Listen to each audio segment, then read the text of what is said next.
कर सकता था, पर कल विधानसभा के बाहर निकलते ही मुझे मालूम चला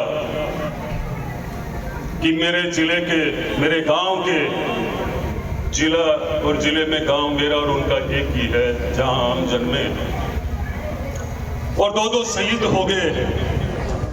तो सबसे पहले तो मैं शहीदों को प्रणाम भी करता हूं जिन्होंने इस देश की रक्षा के लिए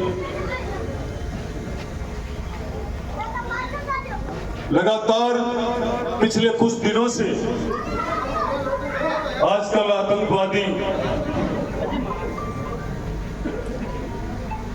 और आतंकवादियों के खिलाफ अभियान चल रहा और जिस अभियान के अंदर हमारे शहीद अजय सिंह, विजय सिंह गुर्जर दो शहीद हो गए। झुंझुनू के सपूत जिन्होंने अपनी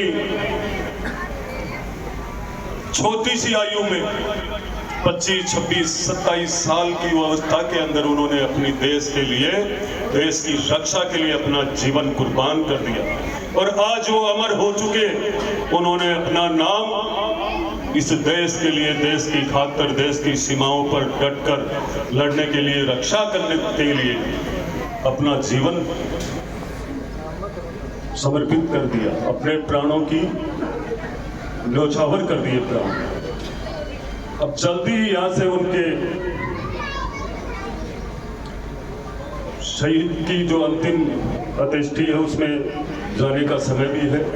आज हम लोग बहुत ज्यादा भाषणबाजी नहीं करके, क्योंकि मैं खुद भी आहत हूं इस बात को लेकर के, बहुत बड़ी तकलीफ है। हमारे रक्षा मंत्री जी ने भी कहा था, तुरंत सेना के प्रमुख को खुले आदेश दे दिए हैं, आतंकवादी और आतंकवादियों को सहयोग करने वाले को नष्ट किया जाए, खत्म किया जाए। ये भारत सरकार भी हमारी, निश्चित रूप से मैं भी कहना चाहूंगा आज कि हमारी भारत सरकार को भी हमारे जिन भाइयों को, शहीदों को जिनकी जान ली है इन आतंकवादियों ने, उनको निश्चित रूप से उनका बदला लेना चाहिए जल्दी से जल्दी। साथ में मैं आज आप लोगों ने खूब शानदार, मैं आपके सहयोग से, आपके साथ से जयपुर गया और आपके साथ से ये विकास की गंगा लेकर अब मैं आपके साथ से इसी रामदेवरा चौक में आया। दोस्तों, अब मेरे साथ और मेरे साथी वही टीम आज, जिस टीम ने मेहनत करके इस नवलगढ़ विधानसभा के क्षेत्र में गांव गांव, ढाणी ढाणी गए, चप्पे चप्पे पर जब हम पहुंचे थे तो मेरे सुरेंद्र जी, पूर्व चेयरमैन साहब, राजेश जी, बीरबल जी, सुभाष जी, ये सारे साथी, सुनील जी सांबरा, नवलगढ़ के संगठन के लोग, मंडल अध्यक्ष, एक एक भारतीय जनता पार्टी के कार्यकर्ता, बहुत सारे प्रमुख ऐसे लोग और मेरे को चाहने वाले, उन लोगों की बदौलत थी आपने 70 साल का इतिहास चेंज किया। अब देखो हमारे लोकप्रिय मुख्यमंत्री आदरणीय भजनलाल जी की सौगात, उन्होंने भी इतिहास चेंज कर दिया, जो आज तक नवलगढ़ को किसी ने भी नहीं दिया। मात्र पहले बजट में और 6 महीने के अंदर आज इस नवलगढ़ को जितना मिला है, मैं बाबा राम शाह पीर के चरणों में जब भी आता हूं तो मैं मेरे मन से एक ही अर्जी लगा कर जाता हूं कि बाबा अब ये नवलगढ़ नया नवलगढ़ बनना चाहिए। ये नवलगढ़ गुंडाराज, भ्रष्टाचार मुक्त नवलगढ़ बनना चाहिए। यही अर्जी इस बाबा के लगती है। निश्चित रूप से सबसे पहले हमें उनको धन्यवाद देना चाहिए,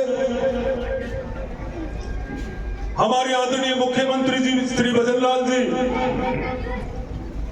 और उप मुख्यमंत्री दिया कुमारी जी, उनका धन्यवाद करना चाहिए। उनकी मेहनत और सूझबूझ से, अथक प्रयासों से राजस्थान को पहली बार राजस्थान की जनता को ऐसा बजट देखने को मिला है। उनका बहुत बहुत धन्यवाद करना चाहिए। और इसके साथ साथ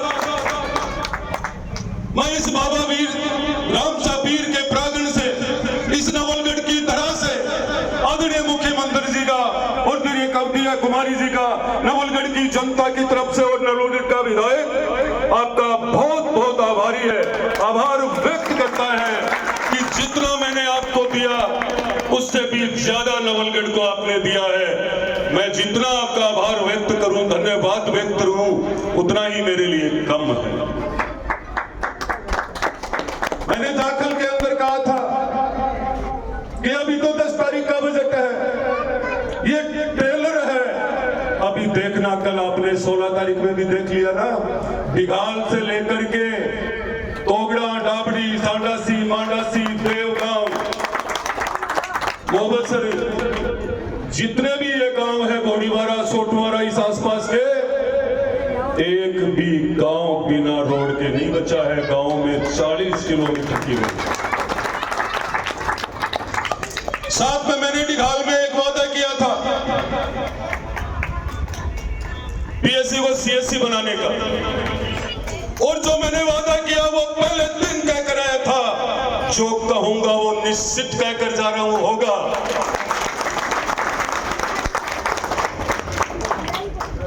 मुकनगढ़ के गंदे पानी की बरसों से कई पीढ़ियां बीत चुकी लोगों के मांग की कि इस गंदे पानी से निजात मुकनगढ़ की जनता को कैसे मिले। मुकनगढ़ के लोगों ने मेहनत की और कमल का फूल खिलाया।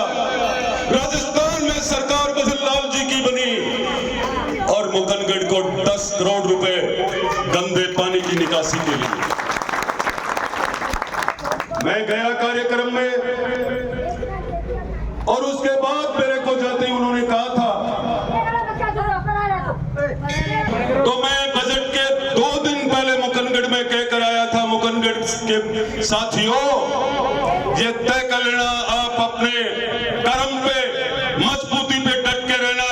मैं इस गंदे पानी को आज ही मेरी जेब में डाल के ले जाऊंगा, पूछ लेना उन मुकनगढ़ वासियों को। दोबारा फिर गया तो मुकनगढ़ के लोगों ने कहा कि हमारे वार्ड नंबर 8 के अंदर रोड की समस्या है। तो मुकनगढ़ की समस्या का समाधान डुनलोद के अंदर हमारे संघ से जुड़े हुए काफी लोग, कई बड़े बुजुर्गों ने मेरे को ये कहा कि हमारी डुनलोद नगर पालिका बननी चाहिए। नगर पालिका में कितना बजट आता है, नगर पालिका की व्यवस्थाएं कितनी होती है, उसका लाभ हमें भी मिलना चाहिए। डुनलोद को नगर पालिका बनाई गई और उसके साथ साथ पहले से ये तय कर रखा था कि जिस गांव में मैंने जन्म लिया है, कम से कम उस गांव को भी नगर पालिका, तो जाखल को नगर पालिका, बहुउद्देश्य पशु चिकित्सालय हॉस्पिटल। और साथ में मैं आपको बताना चाहूंगा कि नवलगढ़ के अंदर जब भी हम जाते थे, और एक दिन यहीं पे मीटिंग हुई थी सूर्यमंडल में, आदरणीय सुरेंद्र जी साथ में थे, नगर के प्रमुख लोग भी साथ थे, और उन्होंने ये कहा था कि इस खातियों की ढाणी के आसपास जाम लगता है। मैं खुद पैदल जाकर देख के आया था। उसी दिन तय कर लिया था कि नवलगढ़ को बाईपास मिलेगी तो मिलेगी। आने वाले समय में आप और देख लेना, ऐसी बाईपासों की सौगात इतनी आ जाएगी कि नवलगढ़ के चारों तरफ रिंग रोड बन जाएगी। आप सबने ये भी देखा होगा कि बरसों तक हमारी माताएं, बहनें, बड़े बुजुर्ग, जब से हम पैदा हुए हैं तब से देख रहे हैं लोहारगढ़ धाम 24 कोसीय परिक्रमा, ऊबड़ खाबड़ रास्ते, इतने आध्यात्मिक लोग जो कई दिनों तक घर पर परिक्रमा में जाने के लिए 5-5, 7-7 दिन पहले वो माताएं तैयारी करती है भोजन की, साथ में क्या क्या ले जाए, किसको साथ ले जाए। ये हालात थी, कभी भी यहाँ के राजनेताओं को शर्म नहीं आई। लेकिन मैंने पहले दिन तय कर लिया था कि इस बाबा परखंडी वाले तक रोपवे आएगा, और वो आया। 24 कोसीय पटना को निश्चित रूप से पक्का निर्माण 67 किलोमीटर का, और रास्ते में जगह जगह श्रद्धालुओं के लिए पानी की व्यवस्थाएं, टेंट सेट, विश्राम घर बनेंगे। साथ में उन पंचायतों में सबसे बड़ी समस्या थी कि हमारे पहले उनका अय्यन ऑफिस नांगल लगता था, उन सब ने कहा कि गोलैंड आना चाहिए। वो भी गोलैंड आ चुका है। इस क्षेत्र में मैंने बदमाशी को देखते हुए आए दिन गाड़ियों का बिठाना, बदमाशी करना, लोगों के घर तक हमला करना, ऐसी स्थिति में देखते हुए अपराध को कम करने के लिए देवीपुरा बुनिको पुलिस थाना, किरोड़ की एक सबसे बड़ी मेरे पास एप्लीकेशन पहले से आई हुई थी पशु चिकित्सालय के लिए, उसको भी बहुउद्देश्य पशु चिकित्सालय बना दिया गया।